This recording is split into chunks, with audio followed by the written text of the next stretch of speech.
With Phoenix running, now you can open a program called COOT, which is the Crystallographic Object-Oriented Toolkit. Clicking on that will load the program, and this is what we use to look at protein structures and calculate maps. So going to File, Open Coordinates, choose the structure we want to observe. Once it's loaded, hit the space bar, and that will take you to the N-terminal residue, which in this case is a glutamate. Then going into Auto Open MTZ, clicking on the MTZ file will allow the electron density maps to be calculated. There's two types of maps that are loaded. There's a 2FOFC map that's shown in blue, and an FOFC map that's shown with positive and negative density, the green and the red local density, respectively.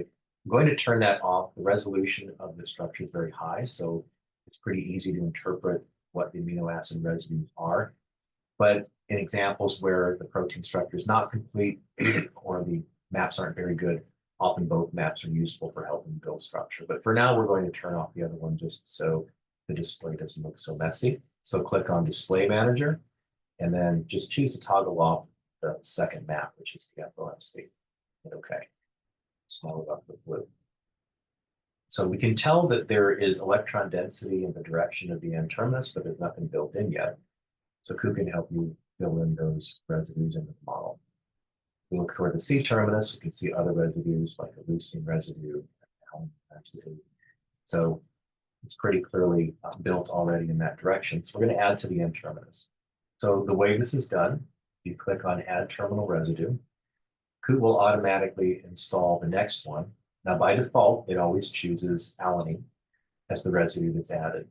But in the case that alanine is not the correct residue, we'll have to mutate it. So if you hold down the Shift button and then space, it'll go back to that residue that was just built. Now, this residue has some density apart from the beta carbon that's seen here. It's not actually alanine. And you can tell it's not from the map, but if we look at the sequence, then we can tell what it is specifically. It is a cysteine residue. So if it's a cysteine residue, we go ahead and go to mutate and autofit and change it to cysteine, and COOT will then put in the sulfur atom here. Now there's some additional density also you see, fairly large density right here. As it turns out, this is a cysteine crosslink, and when you go through on your own and build in the rest of the structure up here, a cysteine residue will show up, and COOT will automatically connect those two sulfur atoms together. Okay, so now that that one's been added, we'll go ahead and add the next residue. So if we go into Add Terminal Residue, it'll install the next one. Shift spacebar, we'll back up. Now we're on residue 5. And you can tell there's a large amount of density that's seen up here. So it's not an alanine residue, it's something much bigger. So go ahead and load up our sequence. The next residue is an arginine. Okay, so we'll mutate this, mutate an autofit to an arginine residue. Now, when it does this, it doesn't put the electron density exactly where we want, so we'll have to move it around.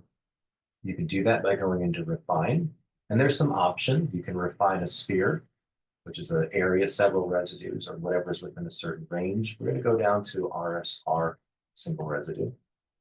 When it does that, it's going to give you the option to start moving the side chain around. Now, we can tell it didn't do a very good job. It put that side chain where this chlorine atom is, and then there's a sad face.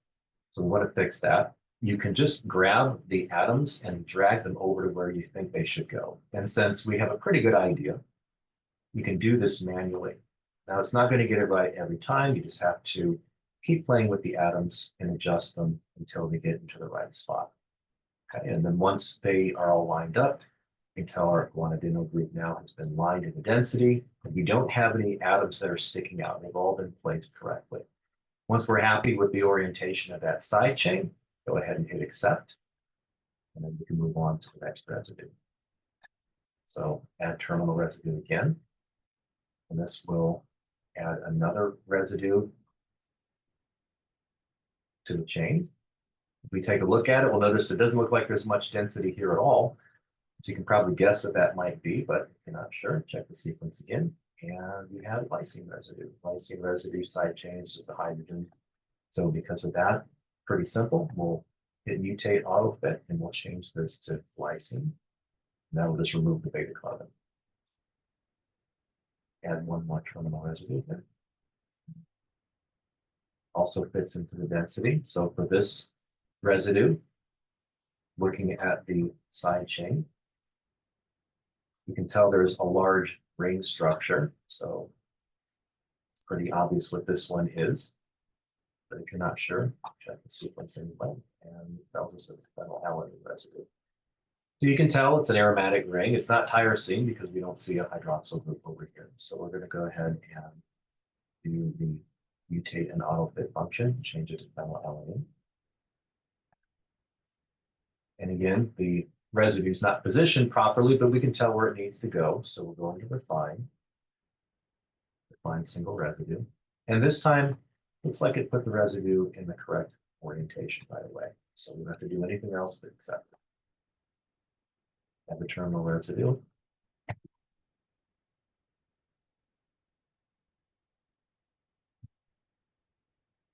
The next residue in line, according to our sequence, is a valine. And the last one is a lysine. So we'll just remember that. Change this into a valine residue. And it looks like it positioned the gamma carbons just fine. So we don't have to make any additional changes. Add the last terminal residue. And now, zoom in on this, take a look at the side chain. You can tell that the side chain for the lysine residue is moving in this direction. So we'll do one last mutation. Didn't position the side chain correctly, so we'll go into refine single residue and help it along so that it moves the atoms into the correct space. Sometimes it takes some playing. You can tell the nitrogen atom probably goes here, and then the other carbons also will accept that. So using COOT is pretty simple. It does take some practice once you know where all the functions are. It's kind of like playing a video game.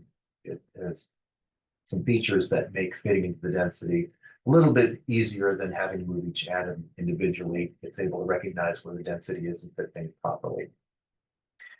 So the next part of this tutorial will be where you on your own fill in other regions of density that need to be built that have been intentionally deleted, and you follow the same kind of protocol that we just used.